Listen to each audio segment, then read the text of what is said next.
পড়ালেখা করে যে, গাড়ি ঘোড়ায় চড়ে সে। কিন্তু আমাদের স্কুলে স্যারেরা তো লেখাপড়া করছিল, তো তারাই তো গাড়ি ঘোড়ায় চড়ে না কেন? মা, আমি আজকে আর স্কুলে যাব না। স্কুলে না গেলে ভাত তরকারি দেব না। যাক, আজকে আর স্কুলে যেতে হবে না। কি মজা! যাই, আজকে আমি খেলাধুলা করব।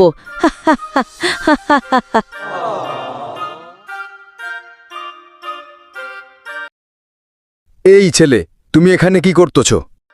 দেখছো না, বসে আছি। তুমি পড়াশোনা করো না? আমি পড়ালেখা করে কিনা আপনাকে বলবো কেন? আর আপনি আমাকে এত কিছু জিজ্ঞেস করছেন কেন? এই ছেলে, বড়দের সাথে কিভাবে কথা বলতে হয় তা কি জানো না নাকি? রফি ওই লোকটির সাথে খারাপ ব্যবহার করছিল, কিন্তু লোকটি তাকে কিছু না বলে চলে গেল।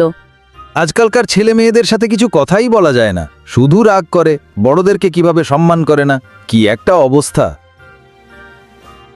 আরে, আজকে মনে হয় কোনো দোকান আর আসবে না। আরে, ওই তো একটা দোকান, ওইখানে গিয়ে কিছু খাওয়া দাওয়া করি। আন্টি, তোমার দোকানে কি আইসক্রিম আছে? আছে তো, তুমি কয়টি আইসক্রিম নেবে বলো? 5 টাকা করে আইসক্রিম। অন্যান্য সব দোকানে 2 টাকা করে আইসক্রিম। আমি তোমার কাছ থেকে আইসক্রিম নেব না। তারপর সে অনেক জায়গায় ঘোরাঘুরি করতেছে। ঠিক তখনই একটি ভদ্রলোক তাকে কাছে ডাকল। আমাকে কি দেখেছেন? কি বলবেন তাড়াতাড়ি বলেন, আমার তাড়া আছে। আমি তোমাকে দেখলাম তুমি চারদিকে ঘোরাঘুরি করছো, কোনো সমস্যা হয়েছে কি তোমার? না, আমার কোনো সমস্যা হয়নি। তাহলে তুমি পড়াশোনা করো না? তোমার এখন স্কুলে থাকার কথা, তুমি এখানে কি করো? স্কুল আমার ভালো লাগে না, তাই আমি স্কুলে যাব না। তোমাকে একটা কথা বলি, শোনো। স্কুলে না গেলে ভবিষ্যতে ভালো কিছু হতে পারবে না। পড়ালেখা করে যে, গাড়ি ঘোড়ায় চড়ে সে।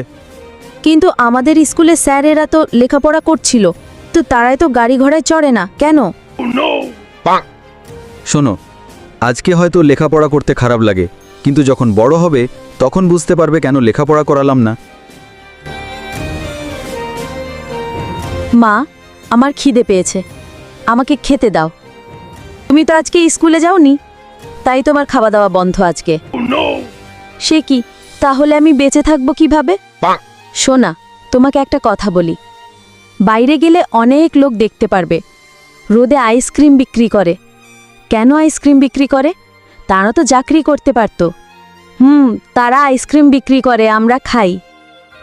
কারণ তারা ছোটবেলায় স্কুলে যায়নি, তাই তারা আইসক্রিম বিক্রি করে। আর যারা লেখাপড়া করেছে তারা চাকরি করে। মা, তাহলে আমি কালকের থেকে স্কুলে যাব, কারোর সাথে বেয়াদবি করবই না। আমাকে এখন খেতে দাও। আচ্ছা, তুমি বসো, আমি তোমার জন্য খাবার নিয়ে আসছি। তো বন্ধুরা, আজকের গল্প থেকে আমরা জানতে পারলাম আমাদের লেখাপড়া করতে হবে, তাহলে ভবিষ্যতে ভালো কিছু করতে পারবো। বন্ধুরা, আজকের ভিডিওটি ভালো লাগলে লাইক কমেন্ট করে জানিয়ে দিও। সবাইকে পরবর্তী ভিডিও দেখার আমন্ত্রণ রইল। সবাইকে ধন্যবাদ।